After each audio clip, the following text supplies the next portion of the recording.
G'day footy fans and welcome to Boothy's AFL Fantasy Dream Team podcast. Today I'm looking at North Melbourne.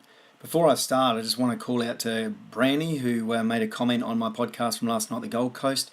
He correctly said that I had the wrong Kolodnaski twin. I had the name of Jake rather than Cade, and I think we thought it would be funny if we settled for Cake, K-A-K-E, so compromise between the two. So thanks very much, Branny, and thanks for listening. And comments are appreciated. Thank you very much. So North Melbourne, lots of options at North Melbourne. Down the bottom there, it's in small font. There are 9 players who aren't there from the end of last year to the start of this year. Brent Harvey, an absolute icon of the game. Dal Santo, midfield, pretty special midfielder. Daniel Wells, fantastic year last year, gone. Ferrito as a key back, one of the backmen there. Petrie, key forward, now doing ruck work at West Coast. Cunnington suspended after his misdemeanour on the weekend. Jacobs, the tagger, in the past is unavailable. Wood is also out for a while. And Ben Brown's unlikely too. So there's 9 players out from round 1 this year, which gives opportunities to young guys, cheap guys, hopefully. So let's have a look at what I've got. So Nathan Horvath from Western Bulldogs, averaged 19 disposals last year in 4 games in a strong Bulldogs outfit, has gone across at a great pre-season, got 72 on the weekend. He's a flexible recruit. He's priced at 380 as a mid or forward option.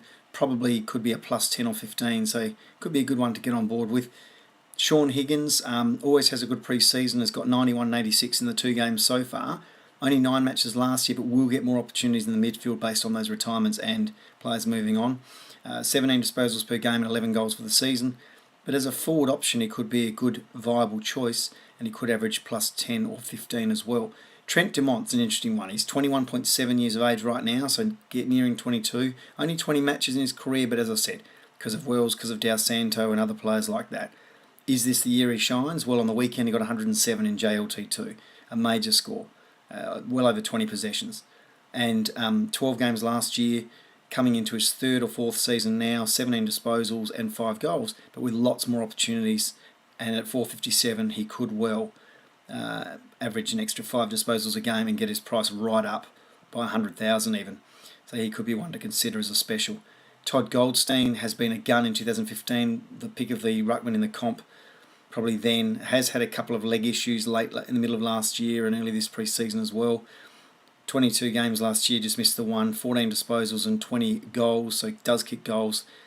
Look, he's a viable ruck too, but just watch his leg issues, and maybe JLT3. You want sort of almost a full game out of him because he only played a half a game on the weekend, did quite well. But as I said to you, watch him in JLT3, and if he looks good and gets through, then by all means pick him as one of your 2 ruckmen. McMillan is solid and got through every game last year, which is good to see. 8 goals as a rebounding defender and wingman, 18 disposals, but he's a good value, solid 442 defender, 3 and 4 position there. So why not get on board with him as well? Sean Atley, definitely more midfield time based on those retirements and so forth that I mentioned. Midfield time in the JLT so far, I think he got 60 odd the other day.